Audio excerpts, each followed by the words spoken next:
सुबह से उठकर सारा दिन मेहनत करके मरने की हालत हो जाती है और वो अभी भी बिस्तर पर लेटा है। धीरे धीरे देर से उठता है, फिर अगर मन किया तो काम पर जाएगा और अगर मन नहीं किया तो नहीं जाएगा। क्या ये सब चलता रहेगा? मैं तो अब तंग आ गई हूँ। जिंदगी में कभी कुछ नहीं पाया, किसी तरह एक पति मिला है और मेरी जिंदगी चल रही है।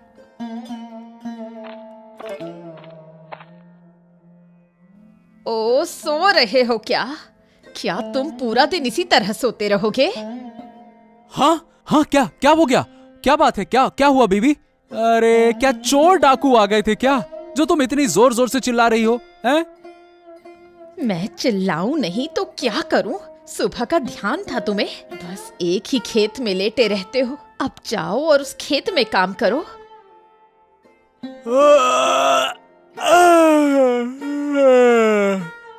जा रहा हूँ बीवी, जा रहा हूँ। पूरा दिन तो वहीं बिताना होगा। थोड़ा और सोने दो ना। तुम कुछ तब तक खा पी लो। मैं तुम्हारी सेवा नहीं करूंगी, जरूरत हो तो खुद कर लो। मैं पूरे जीवन तुम्हारी नौकरानी बनने के लिए तैयार नहीं हूँ। अरे सुबह सुबह तुम्हारा मूड खराब रहता है क्या? फिर सारा दिन झगड़ा करती रहती हो, kit kit kit kit kit kit. हैं? तुम मेरे लिए क्या करते हो जो मुझे तुम्हारे साथ मीठे शब्दों में बात करनी चाहिए? कभी मुझे एक अच्छा कपड़ा गहना तो दिया नहीं। जिनके पास कुछ करने की ताकत नहीं होती वो सम्मान के लायक नहीं होते। सुबह से सिर्फ तुम्हारी सुननी पड़ती है। अरे ठीक है बीवी, ठीक है। क्या मैंने तुम्हारे कोई शौक पूरे नहीं किए क्या? हैं? हाँ, साड़ी गहने नहीं दिए हैं, लेकिन जो भी दिया है तुम्हें वो कम नहीं है। क्या दिया है तुमने? एक घर तो दिया है, लेकिन उसे पक्का नहीं कर सके। बारिश में छत से पानी टपकता है। रसोई का जो हाल है उसमें खाना बनाना भी मुश्किल हो जाता है। फिर भी मैं तुम्हारे लिए सब सहन करती रही, अब नहीं सह सकती। अच्छा, तो अब क्या करोगी तुम? बोलो। अब जो मैं चाहूँ वो मुझे चाहिए, नहीं तो मैं खाना नहीं बनाऊंगी। खुद खाना बनाओ और खाओ। हाँ ठीक है बीवी, ठीक है ठीक है ठीक है। जब तक मैं कुछ कर न सकूं तब तक अब मैं इस घर में कदम नहीं रखूंगा। देखना तुम। हाँ हाँ हाँ हाँ हाँ, घर में नहीं आओगे तो कहाँ जाओगे? अरे जहां मेरी नजर जाएगी वहां मैं जाऊंगा, लेकिन इस घर में कभी लौट के नहीं आऊंगा। जा रहा हूं, मैं जा रहा हूं। हाँ।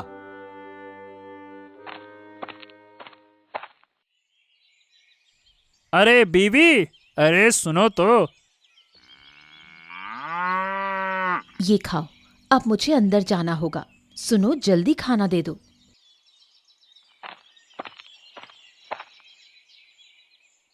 हाँ, क्या तुम व्यापार पर जाने के लिए तैयार हो? हाँ बीवी, मैं बिल्कुल तैयार हूँ। सुनो, मुझे 2 चीजें खाने को दो, फिर मैं बाहर चला जाता हूँ।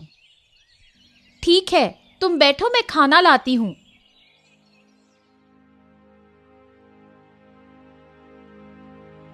सुनो, मुझे तुमसे कुछ बात करनी है, अगर बुरा ना लगे तो। हाँ हाँ बिल्कुल बिल्कुल, जो कहना है कहो। लेकिन बीवी, कोई बकवास बातें मत करना, मैं पसंद नहीं करूंगा। साफ साफ बता रहा हूँ, पहले ही बता रहा हूँ। जो भी कहोगी सोच समझ कर कहना, ठीक है ना? हमारी मोहल्ले की पायल, जहीर की पत्नी, वो जो है ना, घाट पर बर्तन धोते वक्त उसका पैर फिसल गया और उसका पैर टूट गया। मैं सोच रही थी अगर हम कुछ पैसों से उसकी मदद कर दें तो अच्छा होगा। अरे ये तुम क्या कह रही हो बीवी? क्या तुम्हें जहीर के बारे में याद नहीं है क्या? देखो, जब मैंने व्यापार शुरू करने की सोची थी तो वो आदमी कितना परेशान करता था, भूल गई हो क्या? सबके सामने मुझे अपमानित किया था। हाँ, क्या तुम ये सब कुछ भूल गई हो? बोलो, भूल गई हो तो बोलो, मैं याद दिला देता हूँ। अब वो जाकर मजदूरी कर रहा है और उसकी पत्नी का पैर टूट गया है, तो क्या हम उसकी मदद करें? हैं? सुनो, अगर वो लोग बुरे हैं तो इसका मतलब ये नहीं कि हम भी बुरे हो जाएं। हमें तो दूसरों की मदद करनी चाहिए, खासकर उनकी जो मुश्किल में है। अगर हम इस वक्त मदद नहीं करेंगे तो कब करेंगे? पता नहीं, मैं तो बिल्कुल नहीं समझता कि तुम्हारा दिल इतना अच्छा कैसे है। अरे जो लोग तुम्हारे पीछे तुम्हारी हंसी उड़ाते हैं, तुम उन्हीं लोगों के दुख में खड़ी हो जाती हो। और क्या इस गांव के लोगों को कोई शिक्षा नहीं है। वो तुम्हारे बारे में बातें करते रहते हैं, तुम्हें पता भी नहीं है। मुझे पता है लोग क्या कहते हैं। वो कहते हैं कि मैं भोली हूँ। हाँ बीबी, वो यही कहते हैं। दरअसल हमारा अच्छा होना उन्हें नहीं भाता है। तुम्हारा अच्छा दिल उनके लिए एक समस्या है, समस्या। अरे वो बस बेमानी बातें करने में लगे रहते हैं। हाँ, वो जो कहते हैं कहने दो। हमें तो किसी का कुछ नहीं सुनना चाहिए। हमें बस सही काम करना चाहिए। हाँ, ठीक है बीबी, ठीक है। तुम जो कहोगी वही होगा। मैंने आज तक तुम्हें किसी भी चीज को करने से रोकने की कोशिश की है क्या? नहीं की ना, और ना ही करूंगा। तुम्हारी जैसी पत्नी मिलना मेरे लिए सौभाग्य की बात है। तुम एक काम करो, जाओ पायल को मदद दे आओ। मुझे कोई एतराज नहीं है, ठीक है? और हाँ, अगर कुछ बाहर ले जाना पड़े तो मुझे बताना, मैं इंतजाम कर दूंगा, ठीक है ना? ठीक है, तुम खाओ। बात करते करते खाना ठंडा हो गया। बुआ, मेरे पैर में बहुत दर्द हो रहा है। थोड़ा दर्द तो होगा बेटा, पैर टूट गया है ना। ये दर्द तो जल्दी ठीक नहीं होगा। मुझे आयुर्वेदिक इलाज करने दो। थोड़ा सहन करो बेटा, नहीं तो ये दर्द जीवन भर रहेगा। तुम्हें पूरे जीवन के लिए ऐसे ही बैठना होगा। बस अब हो गया। अब हर दिन आकर तुम्हारे पैर की देखभाल करना मेरी जिम्मेदारी है। लेकिन बुआ, आप मेरे लिए इतनी मेहनत कर रही हैं। मेरे पास आपको देने के लिए कुछ नहीं है। मैं आपको क्या कहकर धन्यवाद दूं बुआ? धन्यवाद देने की जरूरत नहीं बेटा, ये मेरा कर्तव्य है। तू मेरे गांव की बहन है। क्या तुम ऐसे ही दर्द में तड़पती रहोगी? तुम्हारा पूरा जीवन बाकी है। तुम्हारे पति को इस बात की खबर है क्या? उन्हें क्या खबर भेजूं बुआ? वो तो बाहर रहते हैं, और अगर खबर भेज भी दूं तो वो क्या काम छोड़कर यहाँ आ जाएंगे? ये सोचना भी बेकार है। हाँ बेटा, बाहर काम करने का यही नुकसान है। हमारे गांव में तो बहुत काम था। समीर ने अपना कारखाना खोल लिया था। वो वहाँ काम ले सकता था, लेकिन उसने ऐसा नहीं किया। तुम्हें यहाँ अकेले छोड़कर नहीं जाया जा सकता। तुम्हारे खाने पीने का बंदोबस्त करना होगा। जब तक तुम्हारा पैर ठीक ना हो जाए, कोई दूसरा उपाय सोचना पड़ेगा। क्या उपाय मिलेगा बुआ? मेरे पास तो कोई नहीं है। रिश्तेदार भी आएंगे ऐसी उम्मीद नहीं है। उनके भी अपने घर परिवार है। मैं तो बिल्कुल अकेली हूँ बुआ। ओ बुआ, आप यहाँ हैं? अच्छा हुआ। पायल, तुम कैसी हो? तुम गिर गई, मुझे पता चला। पैर में बहुत चोट लगी है दीदी। पैर का हाल बिल्कुल ठीक नहीं है। मैंने आयुर्वेदिक इलाज कर दिया है, जल्दी ठीक हो जाएगा। हाँ पायल बहन, तुम अच्छी तरह आराम करो। तुम्हारा ठीक होना बहुत जरूरी है। लेकिन तुम गिरी कैसे, ये तो बताओ। मैं गंदे बर्तन धोने आई थी, लेकिन घाट के पत्थर काई से ढके हुए थे। मुझे पता नहीं चला, पैर फिसलकर घाट पर गिर गई। पैर सीधे शाने से टकराया, फिर ये हालत हो गई। ओहो, एक छोटी सी लापरवाही के कारण ये हो गया। सुनो, तुम्हारे पति ने कहा है कि अगर तुम्हें किसी चीज की जरूरत हो तो मुझे बताना। दीदी, आप जो इस समय मेरे पास खड़ी हैं, वही मुझे बहुत खुशी दे रहा है। मुझे और किसी चीज की जरूरत नहीं है। जरूरत नहीं कहोगी तो नहीं सुनूंगी बहन। तुम्हारा पैर टूटा है, अब तुम्हारी देखभाल करने के लिए किसी को तो रखना पड़ेगा। अरे बुआ, आप तो अकेली हैं और आपको ये आयुर्वेदिक चीजें आती हैं। अगर आप कुछ दिन पायल के पास रहकर उसकी देखभाल करें तो कोई परेशानी होगी आपको? मुझे कोई परेशानी नहीं है बेटा, मैं पायल की पूरी देखभाल करूंगी, लेकिन मेरे पास ज्यादा पैसे नहीं हैं। इसके बारे में आपको चिंता करने की जरूरत नहीं बुआ। सभी दवाइयों का इंतजाम मैं कर दूंगी। आपको जो भी चीज चाहिए बस मुझे बता देना, मैं हर दिन जाकर चीजें दे जाऊंगी और तुम्हारा हालचाल भी ले लूंगी। पायल बहन, तुम बुरा मत मानना, मैं तुम्हारे पास रह सकती थी, लेकिन तुम समझ सकती हो कि मेरे पति को व्यापार के कामों के लिए जाना पड़ता है, इसलिए मुझे पहले से खाना और अन्य काम करने पड़ते हैं। दीदी, आप जो कर रही हैं वो कोई और नहीं करेगा। जिनसे मैं घाट पर बैठकर बातें करती थी वो एक बार भी मेरी स्थिति को जानने नहीं आए। जैसे ही सुना कि मेरा पैर टूट गया है, तुरंत दूर हो गए। ये सब छोड़ो पायल बहन, सभी लोग एक जैसे नहीं होते। नहीं दीदी, आज मुझे बोलने दो। वो लोग दिन रात आपके पीछे बात करते रहते हैं। आपकी इस अच्छाई को वो पागलपन कहते हैं धनी पति की मूर्ख पत्नी। सच कहूँ तो मैं भी उनके साथ मिलकर यही सब कहती थी, लेकिन आज जब मैं खुद मुसीबत में हूँ तो मुझे समझ में आ रहा है कि कौन अपना है और कौन पराया। अब से अगर किसी ने आपको मूर्ख कहा तो हम सहन नहीं करेंगे। तुम शांत रहो पायल, जो लोग जो कह रहे हैं उन्हें कहने दो। उनकी बातों से मुझे कोई फर्क नहीं पड़ता। मैं हमेशा लोगों के संकट में उनके पास खड़ी रही हूँ और आगे भी खड़ी रहूंगी। अब तुम आराम करो, मैं कुछ पैसे बुआ के हाथ में दे रही हूँ, कल फिर आऊंगी। बुआ, अब मैं जा रही हूँ, ठीक है?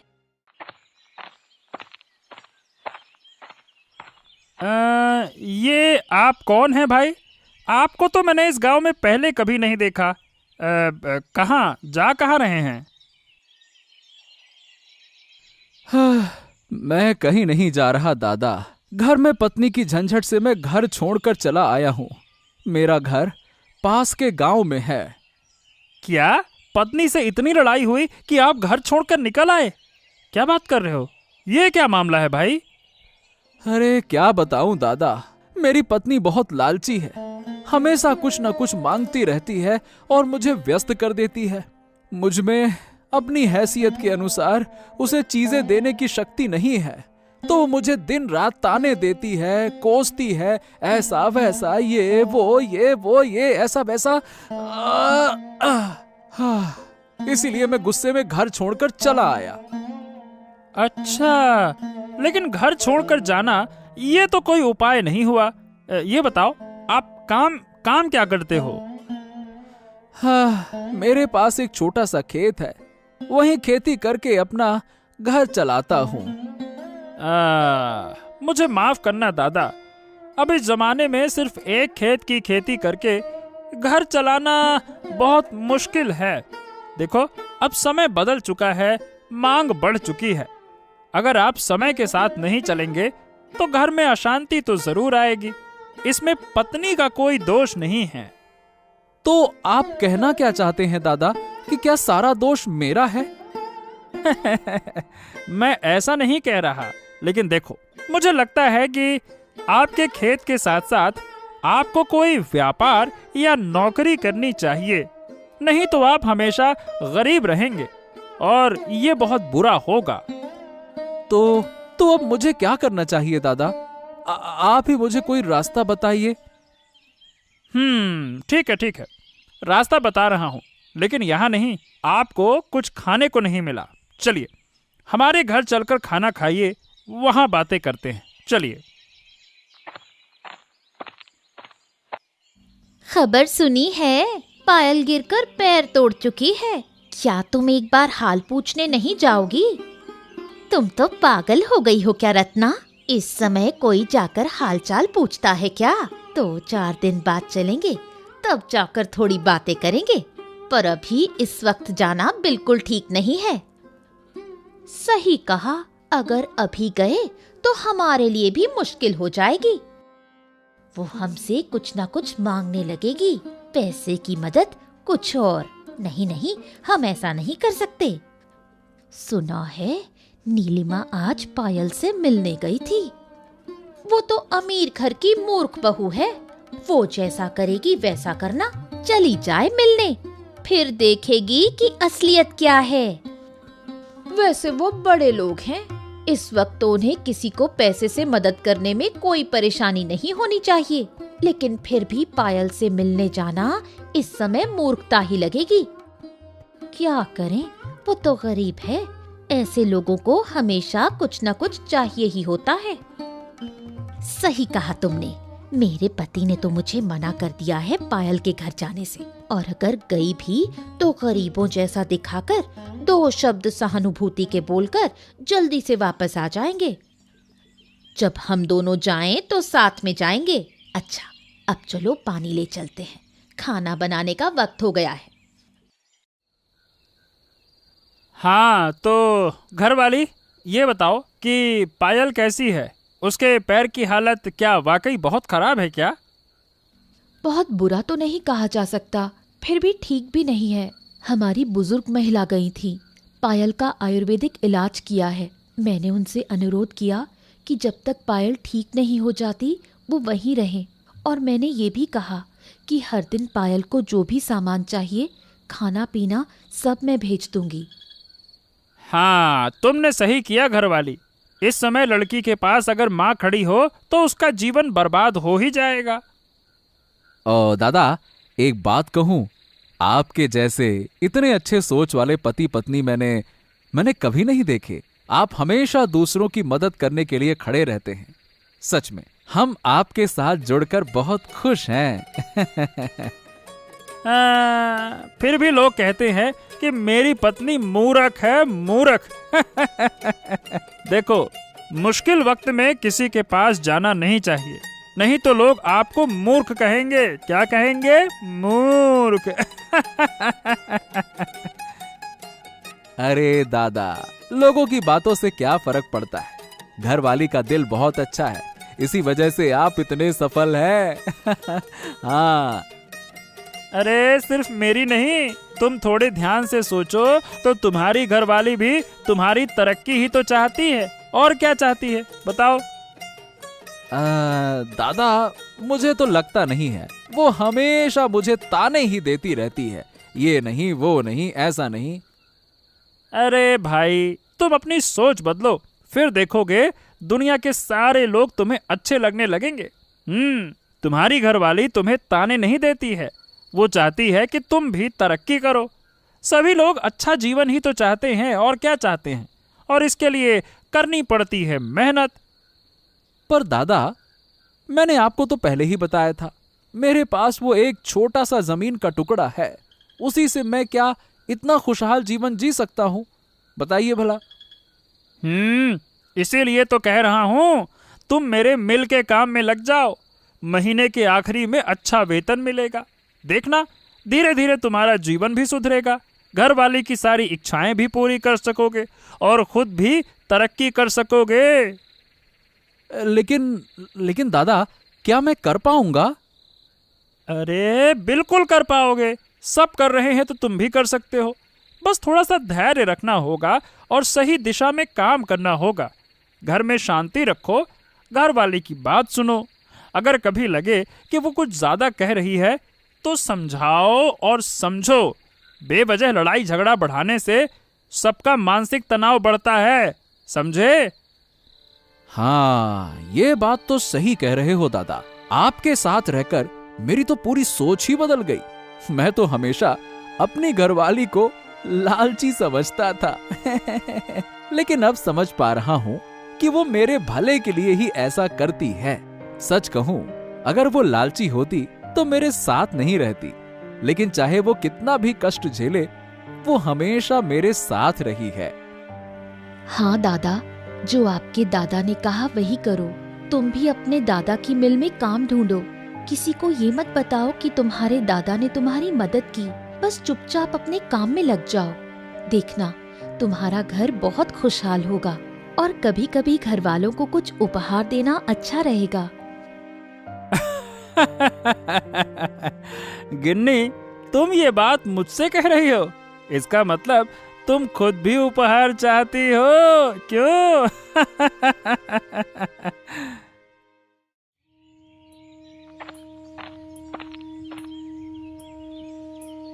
तुम कहाँ गए थे? पूरे दिन घर नहीं लौटे। मैं तो चिंता करते करते बीमार हो गई थी। अरे ओ घर वाली, चिंता किस बात की। अब से मैं हर शाम इसी वक्त घर लौटूंगा। हाँ। क्या हुआ? क्या तुम मुझसे नाराज हो गए? अरे नहीं गिन्नी, नाराज नहीं। बगल के गांव में एक मिल में नौकरी मिल गई है। देखो, इस खुशी में तुम्हारे लिए साड़ी और मिठाई लाया हूँ। हाँ। क्या तुम सच कह रहे हो? अरे घर वाली, अब तुमसे क्यों झूठ बोलूं? कल सुबह जल्दी उठकर खाना बना देना, मुझे काम पर जाना है। हाँ। लेकिन अचानक इतना कुछ कैसे हो गया? तुम्हारी सोच में इतना बदलाव? कुछ खास नहीं हुआ, बस मेरी सोच बदल गई, ऐसा समझो। इसका मतलब? इसका मतलब ये है कि मैं तुम्हें खाना खाते हुए समझाऊंगा, बस इतना समझ लो। लालची और मूर्ख, इन दोनों शब्दों का गहरा मतलब है, अगर सोच बदली जा सकती है तो जैसे एक मूर्ख पत्नी अपने पति की तरक्की चाहती है, वैसे ही एक लालची पत्नी भी अपने पति की तरक्की चाहती है। ये समझे बिना कोई रास्ता नहीं है। तो इनमें से मैं कौन सी हूँ, समझदार पत्नी या मूर्ख पत्नी? पहले वाली।